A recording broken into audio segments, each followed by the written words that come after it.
Vedant's Wellness Center, where food become your medicine. Call 905-944-664.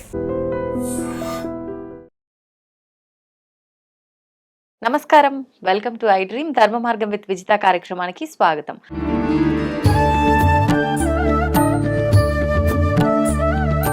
ప్రస్తుతం మనతో పాటు ఉన్నారు దివ్య విశ్వశక్తి పరివార్ ప్రచారకులు స్వామి ఓం స్వరూప్ గారు. ఇప్పుడు వారితో మాట్లాడి మరిన్ని విషయాలు తెలుసుకునే ప్రయత్నం చేద్దాం. నమస్కారం అండి. శుభాశీషులు తల్లి. మామూలుగా నాకు తెలిసిన వాళ్ళు ఒకరు నన్ను ఈ విషయం గురించి మీకు తెలిసిన వారిని ఎవరైనా అడగండి అని చెప్పి నాకు చెప్పడం జరిగింది. అయితే ఇది వాస్తవంగా తనకి అయిన ఎక్స్పీరియన్స్, కానీ అది స్వయంగా కాకుండా కలలో జరిగింది తనకిది. అయితే ఏంటి అని అంటే, తను పీరియడ్స్లో ఉన్న 4 రోజుల్లో ఏదో ఒక రోజులో తనకి నిద్రలో కలలో శివుడికి అభిషేకం చేస్తున్నట్టుగా, నిద్రలో ఉన్నంతసేపు తను నిద్రలో ఉన్నదన్న విషయమే అసలు గుర్తులేదు. కలలో అభిషేకం చేస్తూనే ఉందంట శివుడికి. అయితే నేను తర్వాత మెలకు వచ్చిన తర్వాత తను బాధపడుతూ ఉంది. నేను ఇలా ఉన్నాను కదా, దేవుడికి అభిషేకం చేసినట్టు వచ్చింది, ఏం దోషమో ఏంటో, ఏదన్నా జరగబోతోందా ఏంటి అని చెప్పి బాగా టెన్షన్ పడుతుంది అనమాట. నిజంగా ఇలాంటివి ఏమైనా కలలో వస్తే ఎలా తీసుకోవాలి, అసలు ఈ విషయాన్ని మనం ఎలా తీసుకెళ్లాలంటారు? కళ అనే పదమే అది నిజ జీవితంలో మనకి నోయింగ్లీ అయ్యే థింగ్ కాదు. అది కళ అంటేనే వేరు. నిద్రావస్థలో ప్రయాణం చేసేది ఆత్మ. కళలో బోల్డ్ వస్తాయి. అభిషేకం వస్తుంది, ఇంకా మనం కొత్త వ్యక్తులతో మాట్లాడచ్చు, కొత్త ప్రదేశాలకి వెళ్ళొచ్చు, ఇలాంటివన్నీ జరుగుతాయి సహజంగా. ఇక్కడ పర్టికులర్గా శివుడికి అభిషేకం అనేటువంటిది మంచి కళే, సందేహం లేదు. ఈ దేహానికి సంబంధం లేని కళ. ఇక్కడ డీప్గా వెళ్ళాలి. దేహము వేరు, అవును, ఆత్మ వేరు. కలకనేది దేహం కాదు, అండర్లైన్. కలకనేది ఆత్మ, soul travelling. Soul is different from body. అందుకని ఆ బాడీకి సంబంధం లేదు కాబట్టి, బాడీ ఎంతవరకు సంబంధం అంటే నేచురల్, ఈ యొక్క ప్రకృతికి సిద్ధమైనటువంటి రూల్స్ రెగ్యులేషన్స్ ద్వారా ఆ తల్లులకి రావాల్సిన ఆ యొక్క ఏవైతే నెలసరి సంబంధించి ఉంటాయో ప్రతి తల్లికి ఆ సహజం, అది అంటే ప్రకృతి సిద్ధంగా వస్తాయి. అందుకని దానికి ఈ శరీరానికి మాత్రమే సంబంధం, ఆరోగ్య రీత్యా.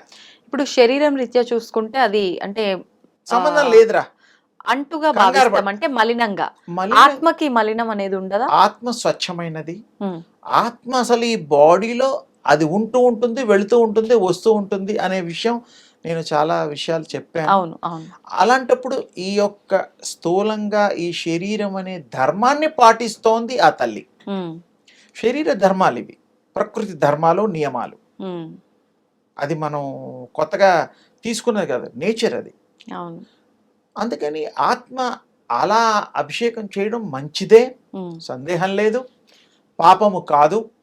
ఇలాంటి టైం కాదు, ఎలాంటి టైంలో కూడా భగవన్నామం మంచిది. ఓకే, భగవంతుడిని స్మరణ చేస్తున్నాం, దుష్టులను కనుక గుర్తు చేసుకుంటే పాపం వస్తుంది. పాపం ట్రాన్స్ఫరబుల్. చెడ్డవాళ్ళతో తిరిగితే మనకు కూడా చెడు అనుకుంటాం, మంచి వాళ్ళు కూడా తిరిగినా. అందుకని ఆ అమ్మాయికి ఏం కాదు. అది శివానుగ్రహం ఎలాగా ఉంటుంది, అభిషేకం చేస్తే మంచిదే.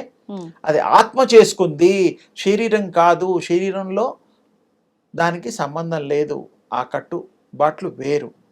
లేచిన తర్వాత ఫీల్ అవ్వచ్చు, మానవ సహజం అది. కానీ కళలో ఏదైనా రావచ్చు, ఏదైనా దర్శనాలు కావచ్చు. శివుడే కాదు, ఏ దేవుడు, అమ్మవారు ఎవరైనా రావచ్చు. కానీ కొన్ని సందర్భాల్లో కల్లో జరిగిన నిజమవుతాయి కదా, మరి అది ఎలాంటప్పుడు? అంటే కొన్ని సందర్భాల్లో జరగడం అంటే ఆత్మకి అంత శక్తి ఉంటుంది. Soul will create everything. ఇదొక సీక్రెట్, అన్ని తయారు చేస్తుంది. అలాంటి వ్యక్తుల్ని ప్రపంచంలో ఒక మానవుడిలాగా, ఒక స్త్రీలాగా, అప్పట్లో 7 ఉండేవాళ్ళు, 8 ఉండేవాళ్ళు అంటూ ఉంటారు. ఆ పోలికలు ఉండేవాళ్ళు ఉంటారు, కానీ గుణాలు ఉండవు. పోలికలు పొరపాటున ఉండొచ్చు, అవును అవును, కానీ గుణాలు ఉండవు. అందుకని ముఖ్యంగా ఆత్మ శుద్ధాత్మ ఎప్పుడైతే అవుతుందో, కాకపోయినా దానికి పవర్స్ ఉంటాయి, కానీ కరెక్ట్ పాత్రలో పెడితే కరెక్ట్గా ఉపయోగిస్తారు. మీకు అంతా డిజైన్ చేసి ఇలా వెళ్ళు, ఇలా యుద్ధం చేయి, ఇలా బతుకు అని చెప్పేవాళ్ళు పెద్దవాళ్ళు ఉన్నప్పుడు అలా బతికితే మనకు మంచి జరుగుతుంది. మనం సొంతంగా కొన్ని నిర్ణయాలు తప్పు నిర్ణయాలు అగి ఉండొచ్చు. అవును, పెద్దవాళ్ళ మాట వింటున్నట్టుగా ఇక్కడ కూడా యోగము, ధ్యానము, దివ్య శక్తిని పొందిన వాళ్ళు మంచి ఆలోచనలు, మంచి మార్గంలోనే నడవడానికి ఆ దివ్య శక్తి చూపిస్తుంది. ప్రలోభం పెట్టడం ఏమీ లేదు, ఆ ప్రకాశం ద్వారా మనకి ఆ బాట చూపిస్తుంది, మనని ముందుకు నడిపిస్తుంది, నడిపించి తీరుతుంది. నడిపించడం మళ్ళీ డౌట్, నడిపిస్తుంది అంతే డెఫినెట్. పరీక్ష రాసి బాగా చదువుకున్నవాడు పాస్ అయి తీరుతాడా కాదా, సమస్యనే లేదు. ర్యాంకులో ఏమన్నా తేడాలు రావచ్చు, అంతే, పాస్ అవ్వడం ఖాయం. డిస్టింక్షన్ లో రావాలి అంటే మరి ఇన్వాల్వ్మెంట్ అవసరం.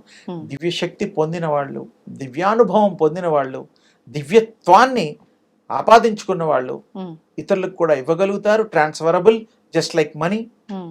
పుణ్యాలు కూడా ట్రాన్స్ఫర్ చేయొచ్చు, నో డౌట్ చేయొచ్చు. ఇప్పుడు మనీ ట్రాన్స్ఫర్స్ లేవా, అందరికీ తెలిసిందేగా. అలాగే పాపాలు కూడా ట్రాన్స్ఫర్ చేయొచ్చు, దానికి ఒక పద్ధతి ఉంది. ట్రాన్స్ఫర్ అంటే ఒకరి నుంచి ఒకరికా, లేదంటే మనమే ఈ జన్మ నుంచి మళ్ళా జన్మకి? అసలు పుణ్యం చేసుకొని భగవంతుడికి కొన్ని కార్యక్రమాలు ఉంటాయి, విధి విధానాలు, ఉపాసనలు. అది చేసుకోవడం వల్ల పాపము, పంకిలము అది పోతుంది. ఎలా, ఒకరికి ఎవరికైనా నష్టం చేశామనుకో, అది తెలుసుకొని ఆ నష్టపోయిన వాడికి ఆ కష్టాన్ని ఎవరైతే పెట్టారో వాళ్లే తొలగించాలి. అది పనిష్మెంట్ అయిందిగా. రియలైజేషన్ అయ్యి మళ్ళీ నువ్వు తప్పు చేశానని తెలుసుకొని ఏదైతే ఇబ్బంది అయిందో ఆ ఇబ్బందిని మళ్ళీ కలగకుండా దానికి పెనాల్టీగా నువ్వేదో ఇవ్వాలి, పోగొట్టుకున్నది. అప్పుడు వాడు క్షమిస్తాడుగా. వాడు క్షమించినప్పుడు మనం పాపం నుంచి విముక్తి అయిపోతాం.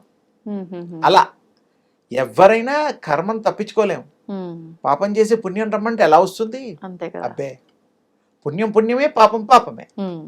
అంటే ప్రతిదానికి ఒక లెక్క ఉంది. ఇప్పుడు మనం చేసిన రుణం అంటే ఎవరి దగ్గరైనా ఏదైనా కనీసం తీసుకొని తిన్నా, అప్పు కట్టనే కాదు, వాళ్ళ దగ్గర వస్తువు ఏదైనా మనం తీసుకొని తిన్నా కూడా వాళ్ళకి రుణ పడిపోతాం మనం. ఆ రుణం తీర్చుకోవడానికి మళ్ళీ వాళ్ళతో సంబంధం ఏదో రకంగా ఉండడం కోసం పుడతాము, మళ్ళీ జన్మ ఉంటుంది ఇలా అంటారు కదా. అది రుణాను బంధము అనేటువంటిది ఉంది, కానీ పూర్వజన్మలో ఇలా ఎందుకు తీసుకోవద్దని నాకు క్వశ్చన్ అనమాట. మీరు పూర్వజన్మలో నాకు బాకీ ఉండి ఇప్పుడు తీర్చుకుంటున్నారని అనుకుంటే పాయ్ కదా.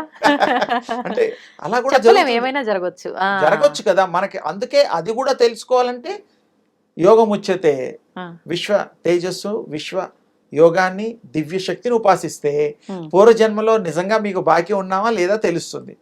ఆ నోటీస్ వచ్చేస్తుంది, మనకి నోటీస్లోకి వస్తుంది. అంటే మీకు భవిష్యత్తును చూడగలుగుతారు, పాస్ట్ను చూడగలుగుతారు ఆ శక్తి వచ్చినప్పుడు. మామూలుగా అయితే తెలీదు, కానీ ఇలా సర్దుకోవచ్చు. నాకు బాకీ ఉన్నాడేమో, నాకు ఇచ్చాడు అనుకోవచ్చు. అంటే ఏదో మానవ తృప్తి, అంతకంటే ఏం లేదు. అలా కూడా జరగవచ్చు కదా, జరగకూడదనే లేదుగా. అందుకని అలా కూడా చేయొచ్చు, ఇలా కూడా చేయొచ్చు. ట్రాన్స్ఫరబుల్. ఇంకా దీన్ని డీటెయిల్డ్గా మళ్ళీ చెప్తాను. డబ్బుల్లాగా పుణ్యాలు, పాపాలు కూడా జరుగుతాయి. అలాగే మనకు రుణాలు, వాటి గురించి చాలా డీటెయిల్గా వెళ్దాం తప్పకుండా. అమ్మ శుభమస్తు తల్లి. ధన్యవాదాలండి.